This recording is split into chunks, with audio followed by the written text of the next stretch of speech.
Дэвид и его дочь Сара были невероятно близки. К сожалению, Дэвид скончался, когда его дочери было всего 5 лет. Во время похорон Сара решила в последний раз обнять своего отца. То, что произошло дальше, заставило людей кричать.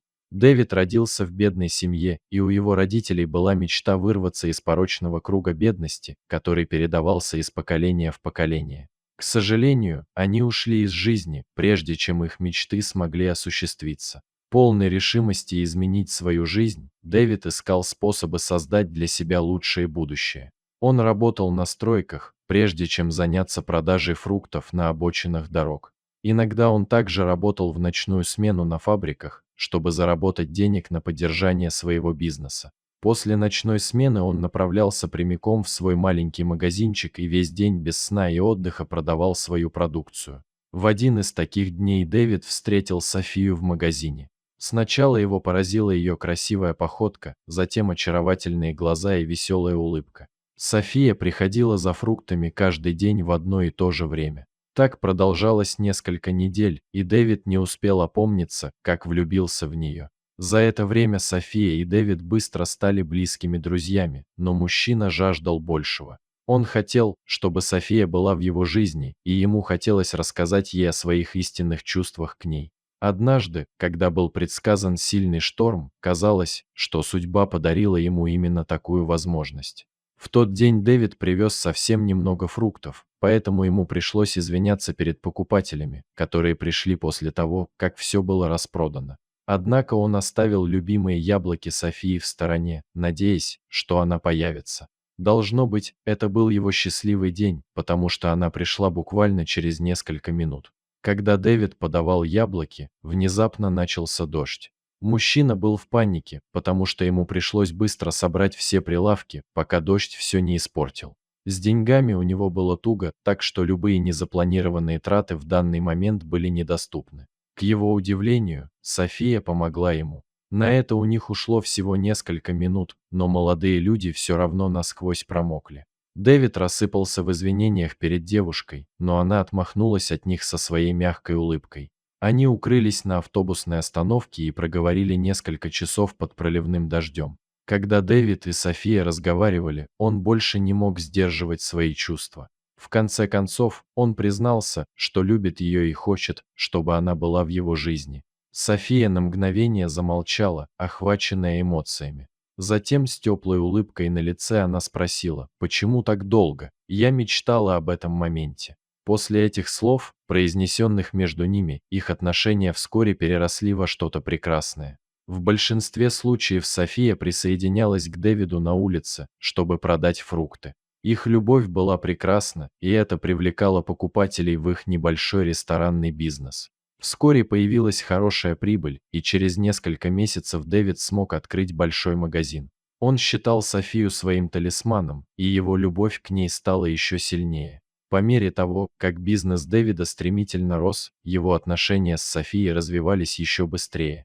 У влюбленных было предчувствие, что они проведут вместе совсем немного времени.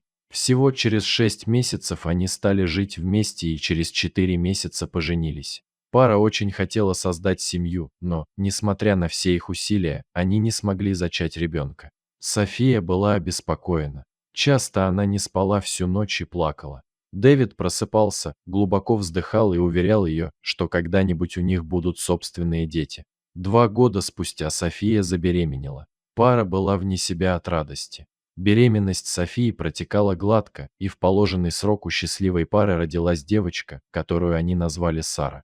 Девочка была прекрасна. У нее были мечтательные глаза матери и изогнутые брови отца. Родителям Сары потребовалось всего несколько лет, чтобы понять, что их дочь – гений. К 3 годам она уже умела хорошо читать, и у нее были сильные математические способности. Их семья была отличной командой. Они все делали вместе и были по-настоящему счастливы. К сожалению, эта радость была недолгой.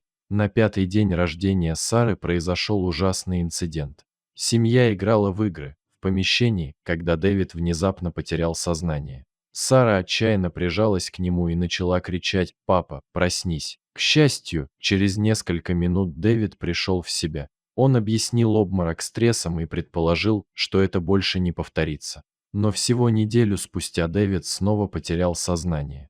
После этих пугающих эпизодов супруги отправились в больницу, чтобы мужчина мог пройти обследование. Там они узнали, что он медленно умирает. У бедного Дэвида была диагностирована неизлечимая болезнь, и его немедленно взяли под наблюдение врачей. С каждым днем состояние Дэвида неуклонно ухудшалось. София скрыла это от Сары и сказала ей, что папа должен быть в больнице по каким-то особым причинам. Несмотря на свой юный возраст, Сара чувствовала, что ее отец болен. В конце концов, она часто навещала его в больнице вместе с матерью и сразу почувствовала, что что-то не так. Маленькую Сару расстраивали попытки матери скрыть от нее правду. Однажды днем, когда София кормила Дэвида в больничной палате, Сара внезапно взяла отца за руки и с ноткой страха в голосе спросила: «Папа, ты умираешь?» София недоверчиво уставилась на маленькую девочку. Однако Дэвид остановил ее и со слезами на глазах сказал: «Да, доченька, папа больше не может быть с тобой». В ответ Сара поцеловала своего отца. Затем она взяла его за руки, положила их себе на грудь и сказала: «Папа, ты всегда будешь со мной прямо здесь, в моем сердце». После этого случая София стала каждый день привозить Сару навестить своего отца. В присутствии дочери Дэвид, казалось, обрел новое ощущение жизни. Однако его здоровье продолжало стремительно ухудшаться. Несмотря на эту душераздирающую ситуацию, Сара оставалась сильной и мужественно сдерживала слезы всякий раз, когда у ее отца случались припадки.